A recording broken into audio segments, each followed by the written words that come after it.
Hey everyone, tonight, we're heading back to a colder, lonelier America, the one before highways, before electricity, and before central heating was anything more than a fantasy. So, if you're listening in bed, grab a blanket, maybe a hot drink, and get ready to imagine the kind of winter that could freeze the ink in your pen before you finished writing your name.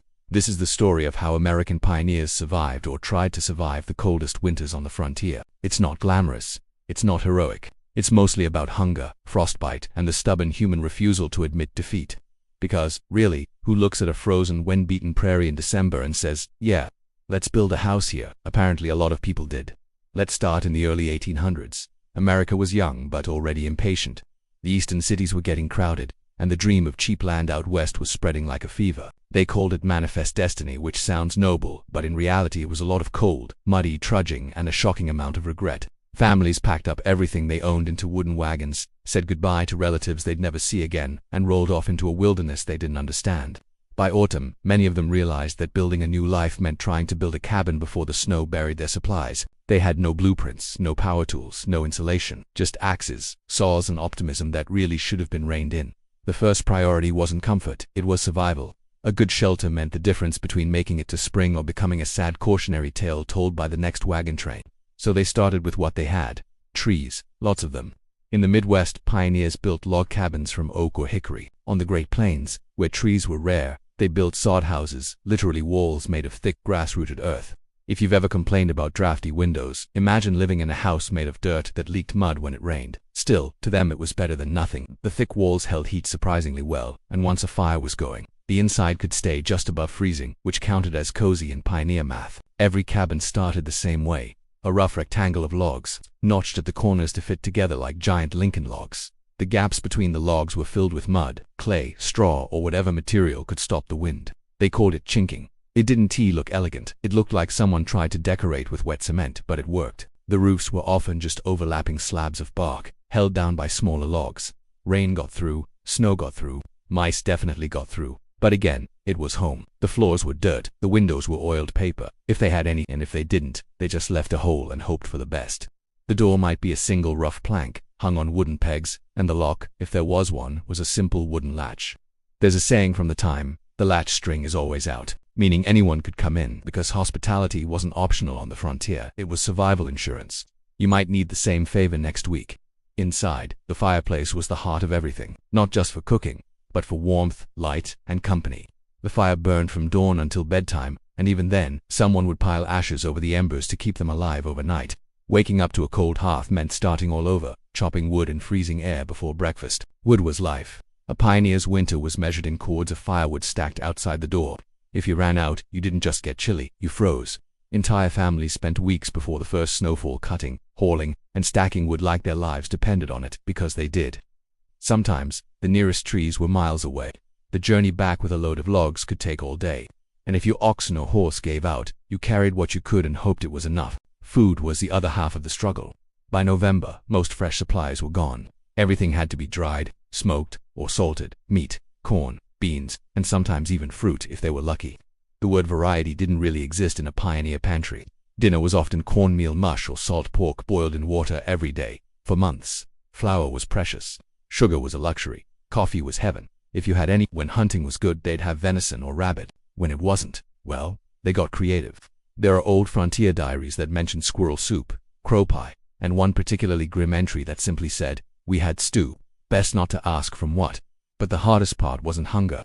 It was isolation. Imagine a small cabin miles from the nearest neighbor, surrounded by snow up to the windowsills, with wind howling like a ghost through every crack in the walls. You'd wake up and find frost on the inside of the roof. You'd talk to your family if you had one, or to yourself. If you didn't, weeks could go by without seeing another human being. Some pioneers described winter as the long silence. They'd read the same Bible pages over and over, mend clothes, and count the days until spring. And yet, in that silence, they adapted.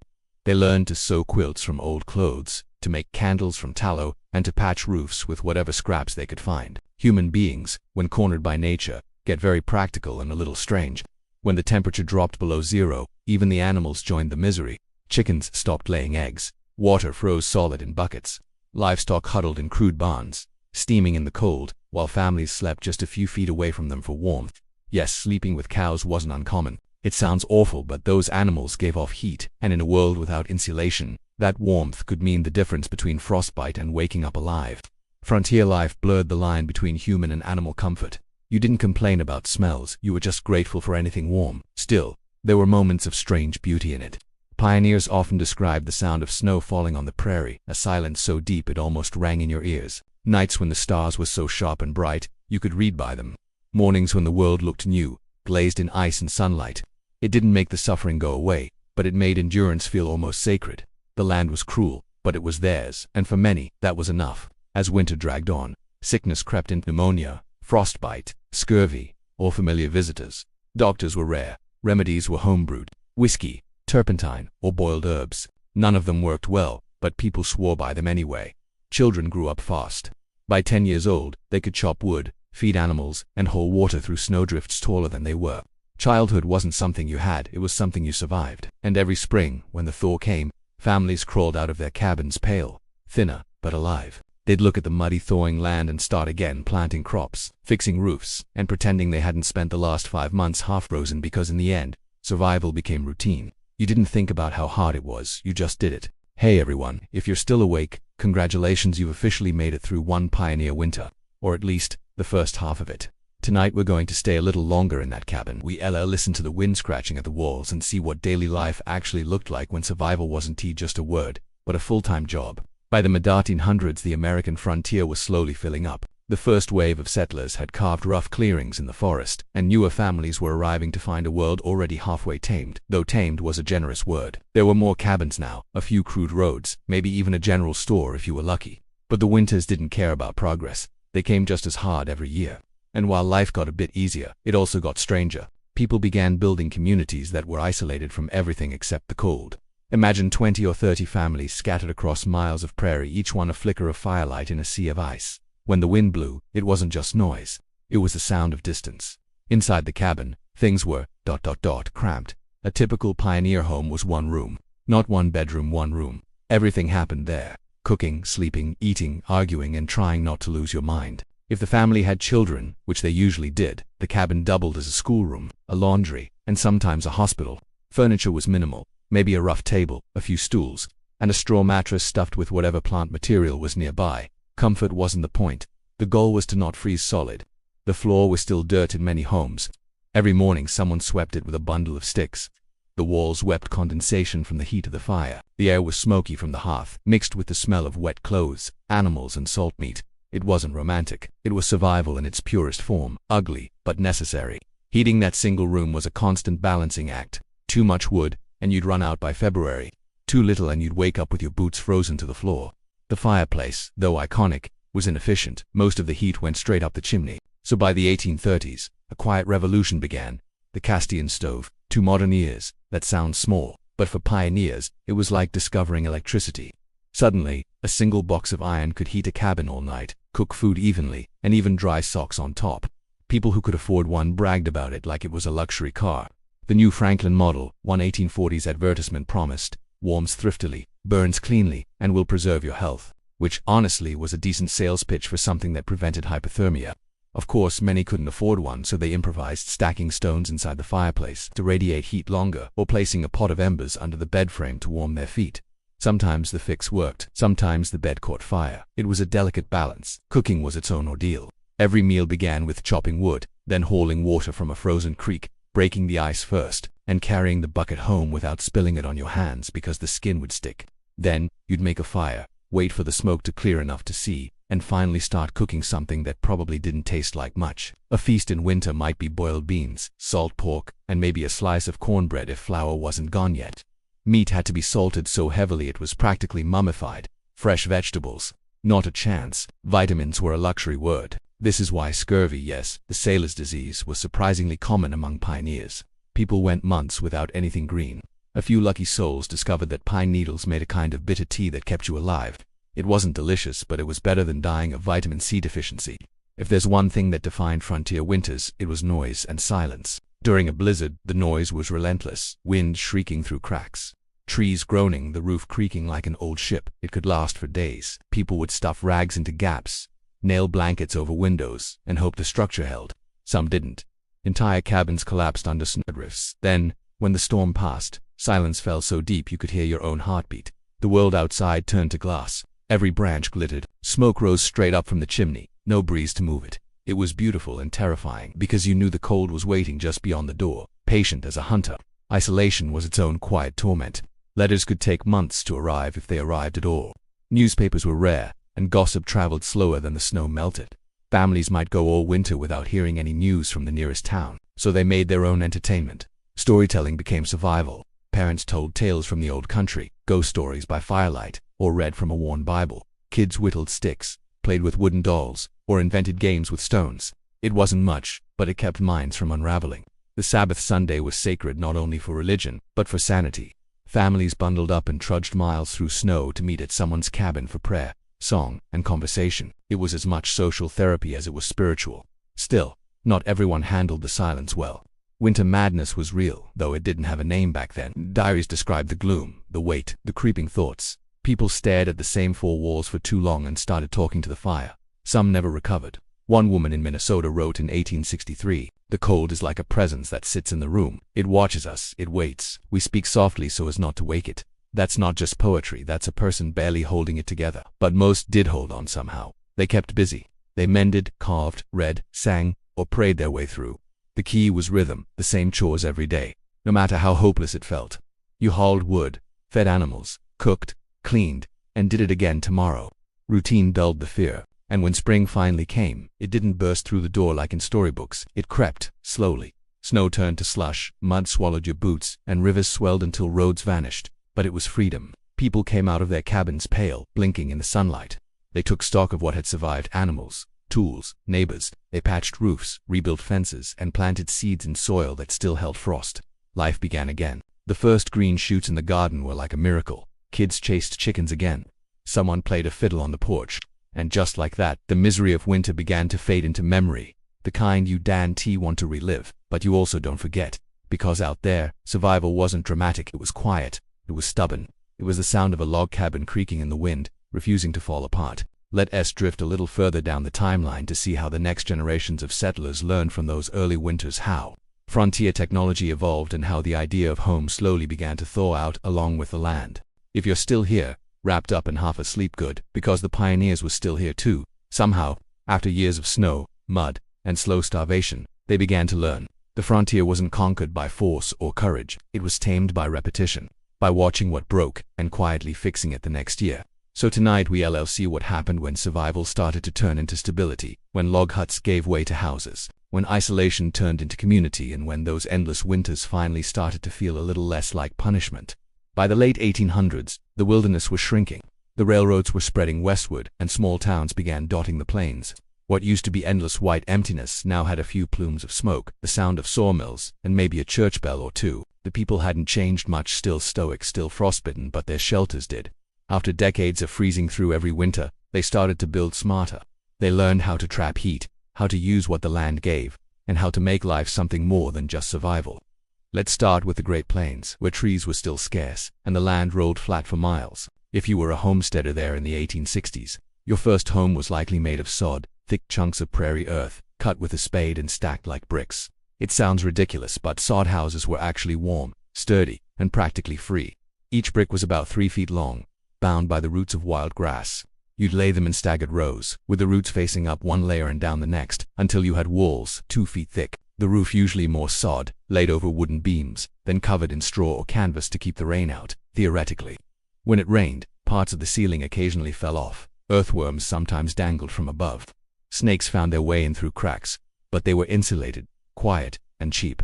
On a windy night, you could barely hear the storm. If you think modern minimalist homes are humble, try sleeping under a grass roof that occasionally sprouts wildflowers in spring. It wasn't pretty, but it worked. In the forested regions, where wood was abundant, cabins evolved into something sturdier. Instead of round logs, settlers began to saw flat planks, hewn timber which fit tighter and required less chinking. They added lofts for storage, windows with actual glass, and proper doors with metal hinges. A few even had 2 rooms, one for living, one for sleeping, which was basically the frontier version of luxury. By the 1870s, some families could afford to order lumber and nails from catalogs like Sears, Roebuck & Co. shipped by rail to the nearest depot. It was the birth of the American house kit, a box of pre-cut boards and instructions that promised a complete family dwelling in one shipment. It was progress, wrapped in pine, and with better houses came better heat.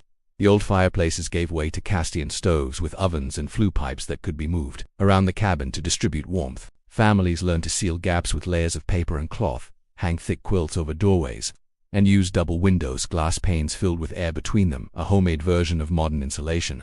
At night, they warmed bricks by the fire and wrapped them in towels to use as bed warmers.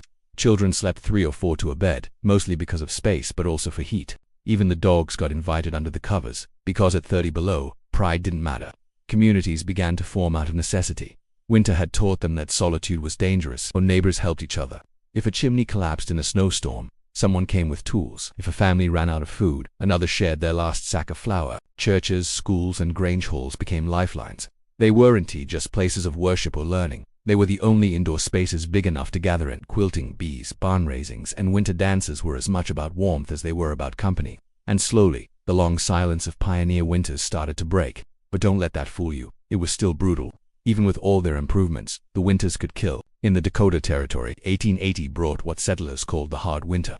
Blizzards so fierce that people had to tie ropes between their cabins and barns just to avoid getting lost in the whiteout. The snow buried entire towns. Trains stopped running. Laura Ingalls Wilder, who lived through that winter as a child, later wrote that they ran out of coal and had to twist hay into tight bundles to burn in the stove. Each bundle lasted just minutes. The cold found every crack, every seam. By spring, people came out pale and thin, but alive, barely. Even in towns where things were a bit easier, winter had its rituals. You stocked the cellar with potatoes and squash, salted meat, dried beans, and jars of preserves lined up like trophies. You stacked cords of wood taller than your head, and if you were wise, you repaired your roof and door before the first frost, because once the snow came, there was no fixing anything. You didn't just prepare for winter, you braced for it. And yet, for all that preparation, pioneers rarely complained in writing. Their journals mentioned the cold, but often with understatement. A sharp wind today. The frost was thick on the windows. A good fire kept us cheerful. It's as if complaining took more energy than they could spare. But even misery found its small joys. Children loved the rare clear days when they could go outside and skate on frozen ponds or sled down hills with boards ripped from the woodpile. Women used snowmelt for washing, because it made clothes cleaner. Men said the air was so sharp it tasted of iron. In a world where comfort was rare, even the smallest relief, a patch of sunlight through frosted glass, the smell of baking bread, the sound of a fiddle after dinner was enough to make life feel rich, and that, more than anything, kept them going. As the 19th century rolled into the 20th, technology finally started to catch up with endurance. Railroads brought coal for heating. Mail-order catalogs brought windows, stoves, and blankets. Towns grew, telegraphs hummed, and the wilderness shrank. But in a strange way, the old lessons never faded. Even as modern comforts arrived, the pioneer instinct stayed. That quiet toughness that came from too many winters survived on too little. Let's drift into the next part, when the age of homesteads began to fade, and America started remembering the frontier not as it was, but as it wanted it to be: rugged, romantic, and far more comfortable than it really ever was. If you've made it this far, that means you've survived about a century of drifts, smoke, and salted pork. Congratulations, you've earned a warm drink. Because tonight, we're moving into the final stretch, the end of the pioneer era. The part where hard survival slowly turns into memory, and memory turns into myth. By the late 1800s and early 1900s, the frontier wasn't really a frontier anymore. The railroads had tied the country together like laces on a boot. Towns had telegraphs, newspapers, and mail twice a week. And yet, the people who had lived through the coldest, loneliest years of westward expansion were still around, quietly watching as their struggle turned into something polished and patriotic. Winter was still cold, but no longer silent. Now there were schools, stores, churches, and saloons, places where people could escape the cabin walls and pretend, even for an hour, that they weren't still surrounded by endless snow. There were dances in the schoolhouse, church suppers where everyone brought something, and neighbors who came over just to sit by a warmer stove. And even though the living got easier, the stories of the old days started to harden into legend. People liked to talk about the first winter, the one where they nearly froze, nearly starved, but somehow pulled through. They told it with a mix of pride and disbelief. Some added extra snow to the tale each year. Some left out the crying, the sickness, the nights they thought they wouldn't make it. The past became a story worth retelling, not because it was pleasant, but because it proved they'd endured it. Technology changed the game. By 1885, rail lines reached nearly every frontier settlement worth naming. Coal could be shipped in, meaning homes didn't rely solely on firewood.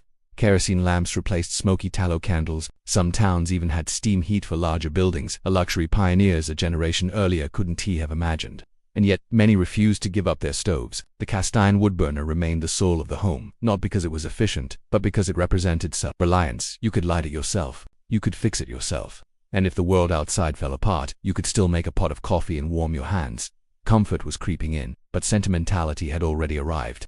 By the 1890s, the federal government declared the frontier closed. The land had been claimed, fenced, and mapped. What had once been wilderness was now farmland. And something strange began to happen. People got nostalgic for the very hardship they'd just escaped. Writers like Frederick Jackson Turner romanticized the frontier spirit, the idea that all those harsh winters and lonely struggles had forged a unique kind of American strength. Pain became patriotism, frostbite turned into folklore, and those sod huts and log cabins, once symbols of desperation, started appearing in illustrations as cozy, golden-lit havens of rustic charm. You could almost forget that they leaked mud and smelled like smoke and unwashed clothes. The myth of the warm, glowing cabin replaced the memory of the cold one, but the old settlers didn't forget. You can still read their journals, and they're quieter, darker, more honest than the paintings. They talk about loneliness, about losing children to illness, about burying livestock in snowdrifts. There's one diary from Nebraska, 1878. The writer said, "The snow is high against the door. I sweep it back every morning. The air in here is gray from smoke. The children cough through the night. But we will stay. We always stay." That's not the spirit of adventure. That's endurance distilled to its simplest form, staying because there's nowhere else to go. By the early 20th century, those same children were adults living in a very different world. Trains ran on time. Schools had brick walls. Winters were still long but no longer deadly. They had coal, telephones, and soon enough, electric lights. But even with all that progress, something lingered. A kind of quiet toughness, the belief that you didn't wait for comfort, you made it piece by piece, in the cold. Grandparents told the stories beside modern stoves now about the winters that froze their hair to the pillow, about waking to find the water bucket a block of ice, about huddling around a single flame and feeling grateful for it. The younger generation listened with half disbelief, half admiration. Every story ended the same way. We got through it. As the 1900s began, America started building museums to its own past. Reconstructed log cabins appeared in state fairs and history parks. People visited them, peered inside, and said things like, "Imagine living like that." They couldn't, not really. The pioneer cabin had become a stage prop, a reminder of a struggle neatly wrapped in nostalgia. But the truth was still buried there. Under the charm, the exhaustion, the cold that bit bone deep, the endless repetition of cutting wood, hauling water and praying for spring. History softened it, as history tends to do. But for the people who lived it, those winters never really left. They stayed in the body, in the habits, in the way old men still stacked too much firewood, or how women still canned enough food to last through 3 winters, just in case. The frontier might have closed, but its instinct never did. And in a way, that's the quiet legacy of all those cold winters. Not heroism, not conquest. Just endurance, the kind that doesn't ask to be admired. The kind that wakes up every morning, chops more wood, and keeps going. Maybe that's what built the country more than anything else. Not the gold rush, not the railroads, not the expansion, but the simple, stubborn act of surviving winter. So if you're listening to this tucked under a blanket, maybe think of those cabins for a moment. The wind against the logs, the dim orange light of a stove, the sound of someone quietly tending the fire so it doesn't go out. Because for a long time, that sound was America. We've walked through the snow with the first settlers, felt the chill inside their cabins, and watched the frontier fade into memory. But the story doesn't really end there, because the way those pioneers built, survived, and remembered winter still shapes how Americans think about comfort, self-reliance, and home, even now. You can see it everywhere if you look closely. In the log cabins people rent for weekend getaways. In the ads for pickup trucks showing a lone figure driving through snow toward a cabin with smoke curling from the chimney. In the quiet pride people feel when they split their own firewood, grow a few vegetables, or fix something with their hands. That feeling, the satisfaction of making it through the cold, is the same emotion that kept families alive in the 1800s. It's been softened, packaged, and romanticized, but the core of it hasn't changed. When you strip away the myth, what those early pioneers really built wasn't just shelter, it was a mindset. They learned to expect difficulty and prepare for it, to trust effort over luck, to see warmth as something earned, not given. That attitude settled deep in American culture. It shows up in sayings like "tough it out and pull yourself up by your bootstraps." It's there in the stubborn belief that with enough grit, you can survive anything. But it's also a double-edged thing, because behind that independence, there was often silence, people enduring quietly, even when they shouldn't have had to. The myth made struggle look noble, but in truth it was just survival.